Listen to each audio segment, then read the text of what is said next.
Boa noite, professora Valdete Severo. Prazer em falar contigo. Seja muito bem-vinda. Boa noite, obrigada, o prazer é meu.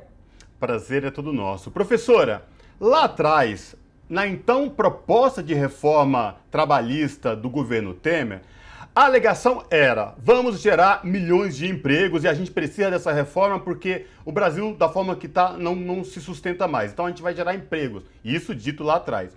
4 anos depois de promulgada e colocada em prática essa reforma, professora, o que nós vimos foram milhões de desempregados, sem falar os desalentados que não têm mais nenhum prazer em ir às ruas procurar emprego. E agora surge essa nova proposta do presidente Jair Bolsonaro de uma outra reforma trabalhista dentro da que já estava em vigor. Professora, onde os trabalhadores vão parar com tudo isso? É realmente muito triste. Sem falar que é completamente contrário a todo o movimento que o mundo ocidental está fazendo em relação aos direitos trabalhistas. Quer dizer, eu tive notícia essa semana de que tanto Portugal quanto a Bélgica estão regulando a proibição da contratação, por exemplo, de motoristas por aplicativo que não seja através de vínculo de emprego. Ou seja, estão se dando conta, algo que a jurisprudência já tem feito nesses países, de que se trata de um vínculo de emprego típico e que essas pessoas não podem trabalhar de forma precarizada. Nesse projeto, que na verdade não é nem um projeto de lei, né? É a apresentação do resultado de um suposto grupo de altos estudos, formado inclusive por juízes e desembargadores do trabalho, é bom que se diga isso. Muitos dos nomes que aparecem nesse estudo já estavam na época da reforma trabalhista em 2017, também se dizem pais da reforma. E aí, uma das coisas que esse projeto, que essa, enfim, né, que esse estudo apresenta como alternativa, inclusive para o desenvolvimento do país, para a retomada do crescimento econômico, enfim, naquele velho e sempre retomado discurso de que sacrificar os direitos da classe trabalhadora pode, de algum modo, garantir melhor na economia, quando a gente sabe que isso não é verdade.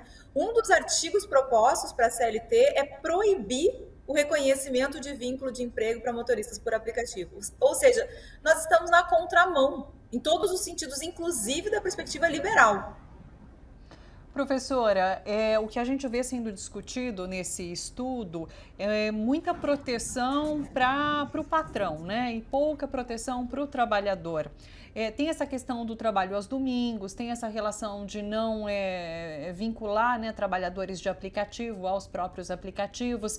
E tem um detalhe nesse estudo que é o seguinte: nenhum trabalhador, nenhuma organização de trabalhador fez parte dessas discussões, né? E claro que isso se reflete no conteúdo dessa reforma agora. Sem dúvida nenhuma. É que não é, na verdade, não é um estudo propriamente, né? São propostas que já estavam presentes desde a época da reforma, que estão lá na cartilha da Fiesp, que estão nos documentos das instituições ligadas ao grande capital financeiro há muitos anos. E que estão agora traduzidas sob a forma desse resultado do grupo de estudos, que, como tu disseste muito bem, não tem participação nem da sociedade, ou seja, de quem vive do trabalho, e nem das suas representações, que seriam os sindicatos e as centrais sindicais. A classe trabalhadora não foi ouvida. E, de novo, se repete o que nós vimos acontecer em 2017. É uma ampla reforma que vem proposta nesse resultado desses estudos, altera a CLT, altera a Constituição, altera a legislação previdenciária.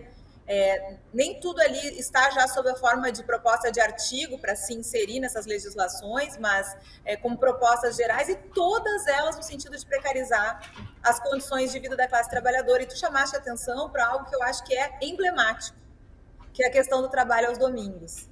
A Constituição da República diz que a folga tem que ser preferencialmente aos domingos, e essa não é só uma questão jurídica ou econômica. É também o dia consagrado na semana para o trabalhador ter convívio familiar. Quer dizer, é o dia em que todos podem estar sem trabalho, em tese, porque isso já não é verdade hoje, quem trabalha em shopping já trabalha em domingo, mas em tese é um dia para que as pessoas possam se reunir e ter convívio familiar.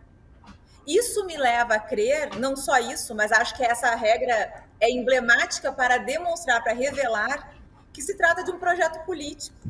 Quer Quer dizer, é muito mais do que uma vontade de desmanchar direitos trabalhistas, de enterrar a era Vargas, de voltar para uma lógica do cada um por si, né, do indivíduo empreendedor, que tem que trabalhar para se alimentar sem nenhuma segurança social, o que é uma lógica completamente autofágica num sistema como o nosso, mas me parece que é muito mais do que isso. É a utilização dessa lógica para a construção de um projeto político em que as pessoas vão precisar ficar preocupadas em sobreviver. E quem está preocupado em sobreviver não consegue pensar em outra coisa, não consegue ter engajamento político, não consegue estudar, não consegue pensar um mundo diferente desse em que a gente vive.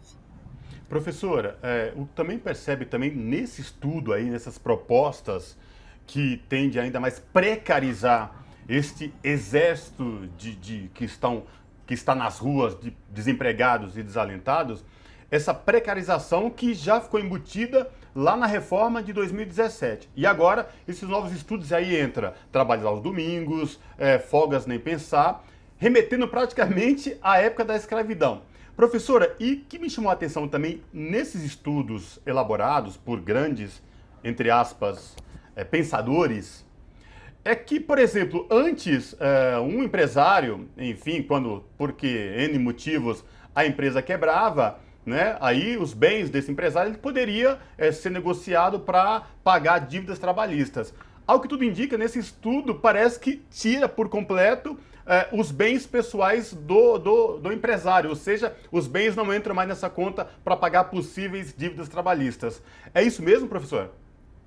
Na verdade, a proposta é dificultar bastante a possibilidade de perseguição desse patrimônio, tornando praticamente impossível. E por que é possível dizer isso? Porque já é muito difícil cobrar a dívida trabalhista hoje. Né? Nós temos, pelo próprio Justiça em Números do CNJ, um número muito expressivo de demandas trabalhistas que estão lá arquivadas com dívida, que não se resolvem, simplesmente porque nós não conseguimos encontrar patrimônio e mesmo podendo ir atrás do patrimônio dos sócios, daqueles, enfim, ir atrás de onde o capital está. E desde 2017, especialmente, claro que não só, mas especialmente desde 2017, o que a gente tem visto é que todas as alterações, aquelas que foram feitas e aquelas que foram tentadas, como a da MP 936, ou a da 805, ou da MP 818, que acabaram não sendo aprovadas no parlamento, todas são sempre no sentido de proteção do capital e de dificultar a percepção do crédito trabalhista e mais, de dificultar e de tornar não desejável o próprio ajuizamento de demanda trabalhista. Então, e veja que não é uma ação apenas desse grupo de trabalho, é por isso que eu falo em projeto político. Porque nós tivemos a lei de 2017, tivemos as medidas provisórias desse atual governo, mas tivemos também decisões judiciais, como aquela que retira praticamente a possibilidade de atualizar a dívida trabalhista, que é a DC 58. O STF acaba por determinar a utilização de um índice que torna o prejuízo do trabalhador que não recebe o seu salário, que precisa procurar um advogado e ajuizar uma ação para receber o salário, muito maior, porque ele não vai ter reposição das perdas efetivas, né? Aquilo que ele comprava com o salário que foi sonegado lá em 2016, ele não vai comprar com aquilo que ele receber no final da ação trabalhista em 2021 e 2022. O que eu quero dizer com isso é que todas essas alterações ou propostas de alterações vão sempre num só sentido. Proteção do patrimônio e tornar a vida de quem vive do trabalho cada vez mais vulnerável e mais precária. Mas veja, a maioria das pessoas no Brasil vive do trabalho que faz. Então, quando se tem um projeto, né, um projeto político, e encampado, inclusive, por diferentes poderes do Estado, que fragiliza a vida de quem vive do trabalho, ele fragiliza todo o tecido social. E o que nós vamos ter, na verdade? Pessoas que não vão receber os seus direitos, e nós sabemos que a sonegação de direitos trabalhistas no Brasil é uma realidade, é muito difícil. Na verdade, existem empregadores que cumprem todos os direitos trabalhistas, mas não é o que acontece na maioria dos casos.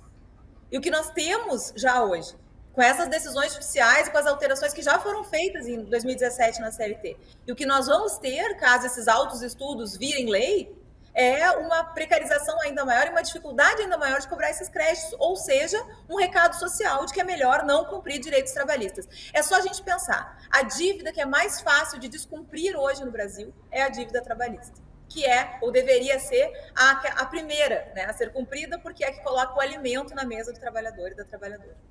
Puxa vida, só para encerrar, professora, você cita esse trecho que fala sobre os domingos, né? O Cosmo também citou essa questão dos bens. Tem um outro trecho que me chamou bastante atenção, que é o seguinte, olha só.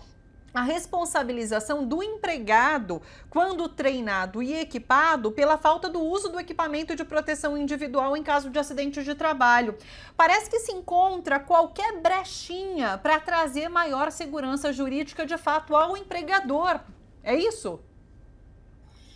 E na verdade, eu não sei nem se seria segurança jurídica para o empregador, porque, veja, o empregador estaria mais seguro juridicamente se tivesse uma legislação social efetivamente protetiva que todos devessem respeitar. Sim.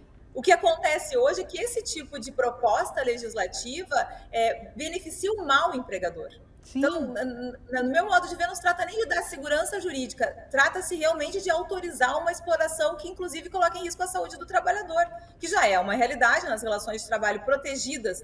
Nós, por estarmos 8 ou mais horas do dia no ambiente de trabalho, já estamos expostos ao adoecimento, mas que está sendo potencializada. E aí que a gente tem que refletir, né? O que faz com que esses experts reunidos num grupo de altos estudos proponham que haja ainda mais sacrifício de quem hoje, em média, já sobrevive com salário de R$1.000 a R$2.000, essa é a média do salário no Brasil, já trabalha mais de 8 horas por dia e já tem uma legislação que o coloca numa condição de sujeição em relação a quem toma o seu trabalho. Por que aumentar ainda mais essa sujeição?